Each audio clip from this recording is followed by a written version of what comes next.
So lately my portfolio has been sinking like Harry Houdini in the East River, and with that there are 3 dividend kings whose share prices are drowning in red so bad that I just can't stop buying. In today's video, I want to go through each of these 3 with you guys, starting with this first one that I've been buying hand over fist. We're talking about Lowe's, ticker symbol LOW. So just in the last 30 days, I've invested about $240 into Lowe's and picked up 1.25 share. And as you guys can see here, Lowe's is the second biggest position in my portfolio, and in total I have about $2,300 invested in this bad boy, and right now I have just under 12 shares. Now, as far as its share price performance goes, year to date, Lowe's is not having a great year like many stocks out there, guys. They are down 23.09% in 2022, and in the last 30 days, they're actually up just a hair, up 0.4% basically. And prior to the month of October, guys, as we can go through this chart right here and see, they were under $190 per share, touching 188, 187, 186. And as much as I don't mind buying it at its current price of $196.50, I really enjoyed seeing it under $190 per share, and I'm really hoping that it gets back down there. I think it totally could. Now, in terms of valuation, I actually don't think it's too bad despite this D+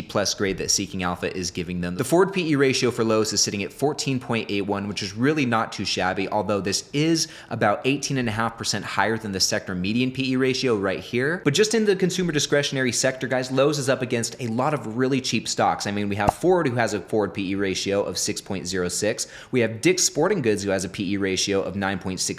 Williams-Sonoma, who has a PE ratio of 7.71. And Whirlpool, who has a PE ratio of 6.59. And like I said, I don't mind buying Lowe's at its current price, at its current valuation, especially considering it's still such a high growth company, both in terms of the dividend and the financials. If we take a look at some of the compound annual growth rates on the financial metrics, we can see that the top line, the revenue there, is growing pretty steadily. Across the last 10 years, they have a compound annual growth rate of about 6.5%. And in more recent times, we're seeing higher growth coming from Lowe's. In the last 5 years, the revenue has grown by a compound annual rate of 7%. And in the last 3 years, that is looking closer to 10%. Very nice. And taking a look at that levered free cash flow, which is what they use to pay the dividend, we're seeing some really nice growth from there. Year over year, that's astronomical growth across the last 3 years, 5 years, and 10 years. Those are looking very great as well. And this is fantastic news for us shareholders, because this means that as time goes on, year after year, they have an increasing amount of free cash flow that they can contribute to the dividend. And that's exactly what they're doing. And if we take a look at the dividend stats, guys, we can see that the forward yield is nothing too spectacular, a very average 2.1%. But if we take a look right over here, guys, look at this 5-year growth rate, 18.77%. That is an astronomical rate of dividend growth. And with this level of growth, guys, we can see that if you buy in at a 2.1% yield today, 3 years from now, your yield on cost is going to be 3.21%.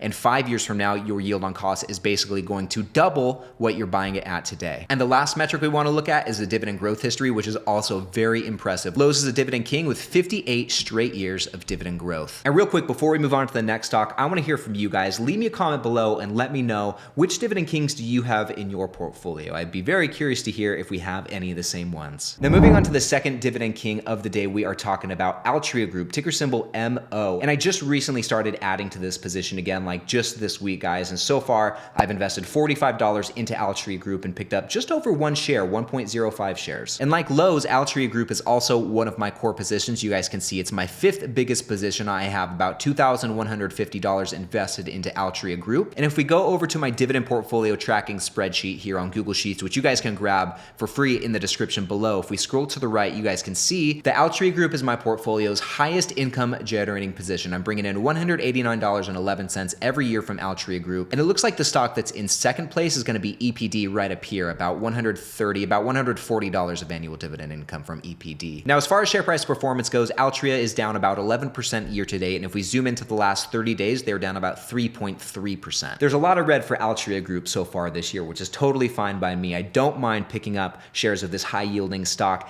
at a discount. And despite the poor share price performance, they've actually come out with what I think is some pretty good news. They recently announced that they're going to be ending their non-compete agreement with Juul, which is their e-vapor company. They have a 35% stake in Juul. I covered this whole thing more in depth in a recent video, so I won't go into it today. But overall, guys, I think this is going to be a really good thing for Altria Group to not be so reliant on Juul, which, let's face it, has not been this company's best investment. But I think it's going to be good for them to not be so reliant on Juul for success in the vaping space. Ending this non-compete agreement with Juul is going to bring Altria much more flexibility in this space, guys, and it allows them to do a few other things, like they could acquire a new company in the vaping space, or they could come out with some of their own products under their pre-existing brands like Marlboro, which actually might be a good move because Marlboro has such strong brand power and familiarity. So overall, like I said, this is a really good thing, and you pair that with Altria's current valuation, I think it's a really good time to buy. Diving a bit deeper into the valuation, Seeking Alpha gives them a grade of an A-, which is great. And if we take a look at this forward PE ratio, guys, 8.89 in the single digits, this is really nice. And this is also 50% lower than the sector median, as well as 25% lower than the company's 5-year average. So really,